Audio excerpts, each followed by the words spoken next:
words of power because we are kings and our words matter.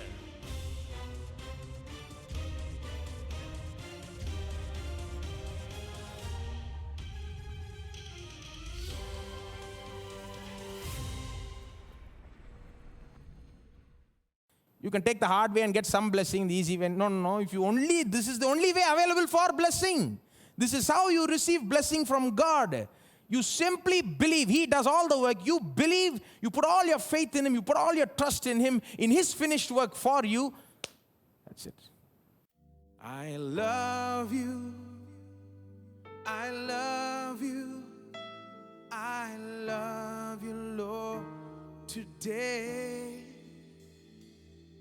Because you care for me in such a special way. And yes, I praise you, I lift you up, and I magnify your name. That is why my heart is filled with praise. Say it out. I love you. I love you. I love you. I love you, Lord, today. Because you cared for me in such a special way. And yes, I praise you. I lift you up, and I magnify your name. That is why my heart is filled with praise. My heart, my mind, my soul belongs to you. You paid the prices for me way back on Calvary. And yes, I praise you, I lift you up, and I magnify your name. That is why my heart is filled with praise. My heart and my mind. My heart, my mind, my soul belongs to you. You paid the prices for me way back on Calvary. And yes, I praise you, I lift you up, and I magnify your name. That's why my heart is filled. Just one more time. My heart. Oh, my heart, my mind, my soul belongs to you. You paid the prices for me way back on Calvary. Yes, I praise you, I lift you up, and I magnify your name. That's why my heart is filled with Pastor Sam Chelladurai invites you to the special Christmas and New Year services of AFT Chennai. The service will be held at the Jesus Calls campus in Vanagaram, Chennai. Our Christmas service is on December 25th at 6 a.m. and our New Year service is on December 31st at 10 p.m. Messages will be in English with translation in Tamil. Everyone is welcome. We hope to see you there.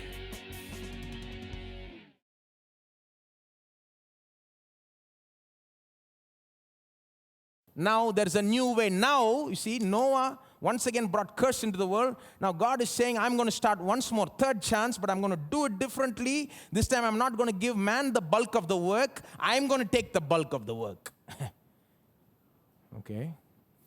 All Abraham has to do is believe. Faith. Have faith in the work that God is doing. Okay? Not faith in himself, faith in the work that God will see to it that Abraham is blessed. That's all. God will see to it that his name becomes great. God will see to it that blessing comes to all the earth through Abraham. No conditions. Do you see Abraham? Don't do this, don't do that. Do you see any of that here? Nothing. With Adam, you saw it. With Noah also, it's there. I didn't read it. Go read the rest of chapter 9. With Abraham, no condition. Okay? Unconditional. Abraham, there is hardly any work for Abraham. Fellow going somewhere, God just calls him and says, come, I just come, believe me and come, I'll make you great. And Abraham believes and goes. This is the difference. See, this is how Abraham got his blessing. He got it so easily, my friend.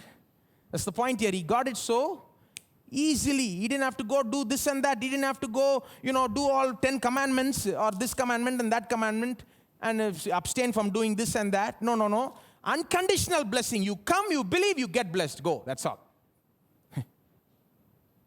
This is how Abraham got blessed. What am I trying to say? I'm trying to say this is how you and I can experience blessing today. So easily. So it's nothing. Just so easily. And who's doing all the work? Who is going to see to it that we will be blessed?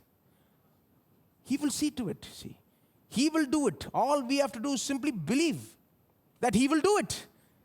That his work is sufficient, more than enough. If you're ready to believe like Abraham believed, you will receive like Abraham received. So easily. So I say to you, if you say you don't have any qualification, you don't feel very qualified for blessing, very easy to receive blessing. Simply believe that God will qualify you, God will bless you, God will do all the hard work. All you have to do is put your trust in God and come. I believe you'll do it. That's it. Finished. It's as simple and easy as that. But we don't like easy, you see. We don't like easy. Let me point out some other things. That was the first blessing Abraham received in Genesis 15. Go to Genesis 15. So God told him, I'll make you a great nation, right? But then Abraham started to think, maybe God means he'll make me a great nation through my servant. Because Abraham didn't have a son. He thought, well, I don't have a son, but God said, I'll make you a great nation. So maybe he means my servant. And so God is correcting that thought. And in Genesis 15, God speaks to Abraham again. He says in verse 1, do not be afraid, Abraham. I am your shield, your exceedingly great reward. Abraham says to him in verse 2 and 3, Lord, I don't have a child. And you have given me no offspring. Verse 3, and then verse 4, Lord speaks to Abraham. Verse 4, Genesis 15:4. Behold, the word of the Lord came to him saying, this one shall not be your heir, but one who will come from your own body shall be your heir. So God is saying very specifically, no, not your servant. I am speaking about a child that will come through your own body. And that person will carry this blessing forward to the whole world. Through that person, Jesus will come and so on, And so he's being very specific, first time referring to Isaac, right? Verse 6. And he believed in the Lord, and he accounted it to him for righteousness. What did Abraham do? Only one thing. He believed in there's only one thing Abraham did. He believed in the Lord. And God took him as righteous. He said, okay, you believe in me, that's enough for me. Come, you're qualified. That's all, see. Right? And then continue to read the story. If you come to verse 12, what happens is God puts Abraham to sleep. And then he gives him more promises. While Abraham is sleeping, in a dream he's giving more promises and making a covenant with Abraham. That's the rest of chapter 15. I'm not going to read it. But what I'm trying to say is, all Abraham did was believe and sleep.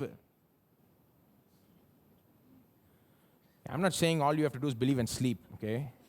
I'm just saying, just see to what extent Abraham's little role is emphasized, whereas God's big role is emphasized, right? That's what I want you to see. Today we have to believe and then stand on that belief, right? We can't just be sleeping all the time, We have to confess, we have to stand on our faith and all those things. But that's not a work. Like I said, that's like eating, putting in your mouth every mouth goes in there, and you chew it, and it's not, you don't think that's a work, right? So what I'm trying to say is, Abraham did do works of faith, you see. But what I'm saying here in this place, what you see is God does all the work. Abraham simply hears and believes and receives. That's all. It's that easy to receive blessing from God. But here's the thing. If you don't go like this, it doesn't just become hard. It's very hard to get blessing at all. See, if you want blessing, you should come the easy way. This is the way. If you want to take the hard way, that will not lead you to blessing at all, first of all. That's what I showed you last week. It's not that you have two choices. You can take the hard way and get some blessing, the easy way. No. This is the only way available for blessing. This is how you receive blessing from God. You simply believe. He does all the work. You believe. You put all your faith in Him. You put all your trust in Him, in His finished work for you. That's it. You receive. Did Abraham receive blessing? Did he experience blessing in his life? Yes, he did. He got the child, right? But before he got the child, he sinned. You remember? He listened to his wife's advice instead of God's advice. Instead of waiting for God's timing, he listened to wife's timing, right? And he went and, had a child through another woman, right? Now, what did Abraham do? It was a sin in a way, see. Did he lose the blessing though? No. Did Abraham lose? See, before Adam sinned, he lost the blessing. Noah sinned, he lost the blessing. Now, God did not make the blessing conditional upon Abraham's obedience. Purposely, he knows, even if I give this fellow one commandment to obey, he'll mess it up. See? So unconditional, and he messes it up anyway, but he doesn't lose the blessing. He goes on to have the child. Now, I'm not saying he didn't experience any consequences. No, because he went and had a child through another woman. A child was born. Ishmael was the consequence of his sin, you may say. Right? But if you read the story, God blesses even Ishmael. He doesn't even say, you came as a result of sin, get lost. No, he blesses even Ishmael. That's the truth. You go read it. And then he continues to bless Abraham, gives him the child, and then Abraham does great things. One time God says, go sacrifice your son. Does Abraham do it? Yes. Why does he do it? See, how could he do something like that? Abraham had such a thankful heart. That is, he thought, I was nothing. This God called me and made me something great. He gave me a child. I didn't have any child. He's the one who gave the child. Now he's saying, go sacrifice it. Why not? See, he had such thankfulness, such a gratefulness that he didn't think it was. See, it's a very difficult thing to do. If God had said, go sacrifice yourself, at least that's good, better, But he said, go sacrifice your son. Who will do such a thing? But Abraham goes and does it. What enables him to do it? The blessing enables him to.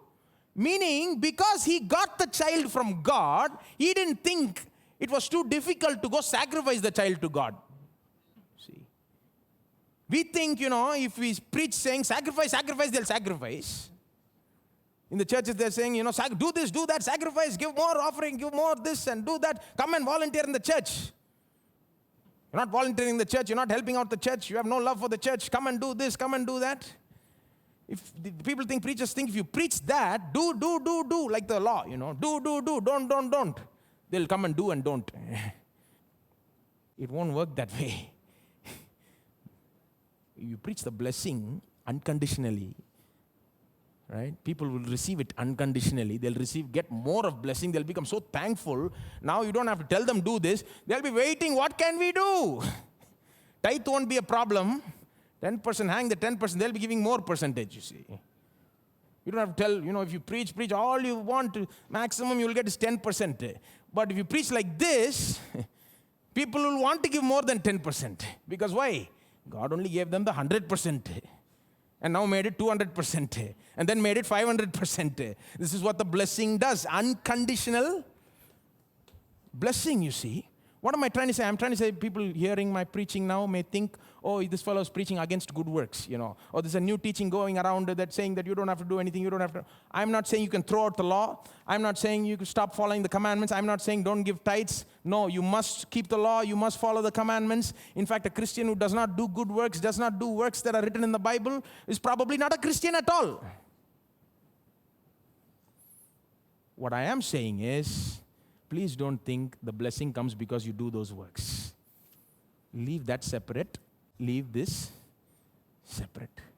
Okay? You can't throw out the law, meaning you can't throw out doing the law, but you should throw out keeping the law as your basis for blessing or anything from God. If you follow this teaching, you'll be able to do more good works, not less. You'll be able to do more Bible works, not less. And it will become easier and easier, not harder and harder. See? So anyway, Abraham was blessed like this only. He was not blessed on the basis of his works. He was blessed on the basis of his faith. He was not blessed after he sacrificed Isaac. No, he was blessed before he sacrificed Isaac. Because he was blessed with Isaac only, he sacrificed Isaac out of sheer gratefulness, my friend. And out of the confidence that God will raise him up, because he promised through Isaac only, your seed shall fill the earth. So he had that confidence. Hebrews tells us that he was confident that God will even raise him up from the dead if he has to fulfill his. What I'm trying to say, Abraham had such confidence in God, in his word, in his work, not on his own work. See, where should our confidence go? There. Faith is outward, you see, not like this. It is like this. It is like this, outward, directed towards God. So therefore, it is not a work. See. All right, so Abraham received the blessing like this only. That's point number one. Now, point number two. This is how we receive anything else from God. Point number one is, this is how Abraham received blessing. Therefore, you also receive the same way, easily. Don't come the hard way, come easy way. Point number two is, this is how we receive not only blessing, but anything else and everything else from God. Let me give you some examples. How did we receive salvation? Ephesians 2:8 says, by grace are ye saved through faith, and that not of yourselves, it is the gift of God. Notice the words there, by grace through faith. Very carefully Paul says it, not just by faith, by grace through faith. That is, the channel through which you get to experience the grace is faith. Right? Faith is only a channel, but it is the only channel. No other channel, no works. Faith is the only channel. I mean, faith is only a channel, but it is the only channel. No other channels. Meaning to say, only unless you do, unless you exercise faith, you can't receive it. So salvation is received by grace through faith. Continue to read that. For by grace you have been saved through faith, and that not of yourselves. It is the gift of God. Notice he says, a gift. You didn't do anything to earn salvation. Then look at verse 9. Not of works. See, Paul is not satisfied saying it's a gift. He has to say this, not of works, lest anyone should boast. When you got saved, did you come and do this and that for God? Did you give any money to the church? Right? Did you go do some good works? Did you say, Lord, save me on the basis of my good works? No, nothing. You came just as you are. That's how you get saved. If you want to get saved today, it's very easy. You want God to save you from all your troubles? Very, very easy. It's the easiest thing in all the world. If you simply are ready to believe, God, you do all the work, I'll simply believe you save me. That's it. I believe in Christ, save me. That's all. So we didn't do any work to receive salvation. Now, if I give an example like this, people think, oh, well, you're talking about salvation. Yes, God does all the work in the beginning, but then doesn't He expect us to do the work after that? He begins us, right? He begins our faith, but we have to end the faith. Okay, let me give you another example. Forgiveness of sins, right? How do we receive forgiveness of sins? Let's think about an unbeliever. How does he receive forgiveness of sins? He doesn't have to go confess every sin. He simply has to confess Jesus as Lord, right? And he has to simply believe that all his sins were put on Jesus at Calvary, right? If he simply believes that, he's saved. In other words, what is he believing? He's believing that Christ did everything for him. When he believes that, he receives forgiveness of sins. Now, once again, people listening to this example may think, well, you're talking about an unbeliever, but what about a believer? Okay, let's talk about a believer. How does he receive forgiveness of sins? When a believer sins, we are told in 1 John 1:9, if we confess our sins, he's faithful and just to forgive us. So some people say, well, when a believer sins, we have to confess, brother, only if we confess, God forgives. That is, we have to do some work. What is that work? Confessing. When we do that only, God forgives. Does God forgive just because we confess, my friend? Let's think about that. Does God forgive just because we confess? So people put a lot of emphasis on confession, right? Did you confess all the sins? Suppose somebody backslid, and then came back to God. They say, well, now God will not take you just like that. You have to confess all your sins. And then they say, oh, I have confessed. They say, did you confess everything? Did you forget anything? If you forgot anything, you're finished. So sit down and put point by point what all you sinned and confess every sin. So much attention on what happened to sins that they never even realized they did? Sometimes we sin without even realizing we are sinning. Do you know that? David says in one place in the Psalms, reveal to me my hidden sins. That is, I myself don't know, he's saying, please show me what I did wrong. What happens to the sins we don't even know we did wrong? Will we ever confess that? No. What I'm saying is, God doesn't forgive just because you confess. Is it so cheap for God to forgive sin? As forgiveness of sin becomes so easy? You just confess point by point and God says, okay, go, you're forgiven. Is it that easy? No, my friend. The reason God forgives is, these sins that you just confessed, Jesus bore even those sins. If Jesus did not bear those sins, this confession is pointless, useless. It will not bring you anything. You can confess all you want, every little sin, and it won't bring you any forgiveness. If he did not bear every little sin on the cross, what brings you the forgiveness? His work, not your work. The confession is mainly for you. For you to know, even this sin that I just specified with my mouth was put on the cross. See, salvation, forgiveness of sins, going to heaven. What about the entrance ticket to go to heaven? See, did we do any work? Do we do any work to go to heaven? A lot of people think we do. They think God gets us saved, and after that we have to qualify for heaven. So you'll see some people say, are you ready? Are you ready? Are you ready for the coming of the Lord? Have you made yourself ready? You hear those type of questions. Right? What they're trying to say is, you need to do something to get ready. Right? You need to do something to, where's the emphasis? You. They've forgotten about what he's done. Yeah, he did, but then you need, no, he's done, yeah, but we also need to, see? Is that how we enter heaven? No. He qualifies us to enter. Once he saves us and forgives our sin, he qualifies us. Automatically we are qualified to enter heaven. He will see to it that we end up there. Salvation, forgiveness of sins, going to heaven.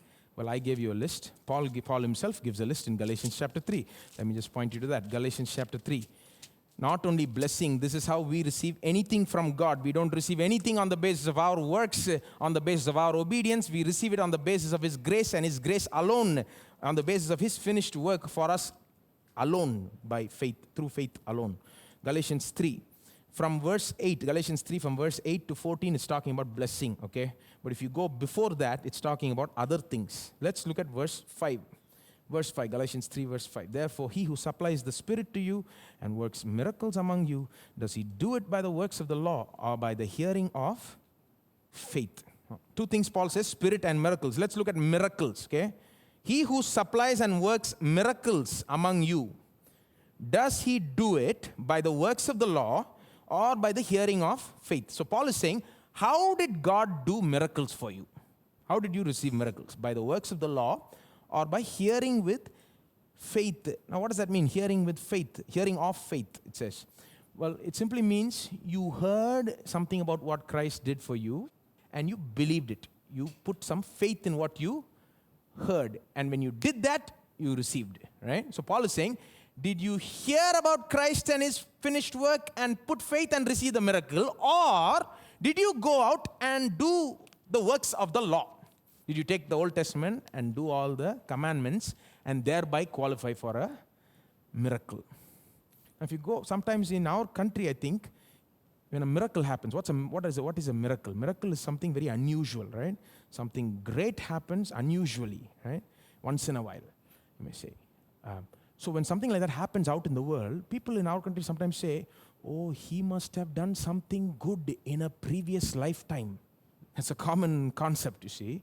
If a miracle happened today, if something great and good happened to him, he must have deserved it. He must have done something way over there, maybe in a previous lifetime, because they don't know whether he did it in this lifetime, you see. They can't think, It doesn't appear as though he did it in this lifetime, so maybe he did it in some other lifetime. Wrong. Is that the way we should think? Let the world think like that, my friend. We know better. Paul is saying, did it happen because you went and did something good? Even if it was doing the commandments of the Lord? No, it happened because you heard about His grace. You heard about what Christ did for you. You believed in that. The miracle came. Right? How did Jesus do miracles? He did a lot of miracles. He healed a lot of people. Right? He never refused anybody. You think all the people He healed were perfect people, doing all the works of the law and the commandments? No, there were some very Pharisaical people, and they must have done a lot of the commandments. They came to Jesus, but there were also some very ordinary people, right? Lepers and people who didn't know anything, very ordinary, just downtrodden, lowest socioeconomic status in society, and they even came to Jesus, and Jesus heals even them, right? In those days, there was no Bible even. Most of them probably never even knew about works of the law. They might have known one or two, that's it. They might have not even known the 10 commandments, much less do them, you see. What am I trying to say? They never received miracles on the basis of their obedience. They came to Jesus with faith. What faith? Faith in Him. He is good. He is powerful. That man there, Jesus, He heals everybody that goes to. They've heard the stories going around. He healed that person over there. He healed this person over here. So if I go to Him, He will surely heal me. I will not come back without getting healed. They just simply go with simple faith in what He can do, right? Not in what they have done. Let's clap our hands. Remind ourselves about who we are. I know who I am. I know who I am. Know who I am. I am yours. I am yours. I know who I am. Know who I am. Know who I am. I am yours. I am yours. You are mine. Jesus, you are mine. You are mine. Jesus, you are mine. I was running and you found me. I was blind and you gave me sight. You put a song of praise in me. Oh, I was broken and you healed me. I was dying and you gave me life. Lord, you are my identity.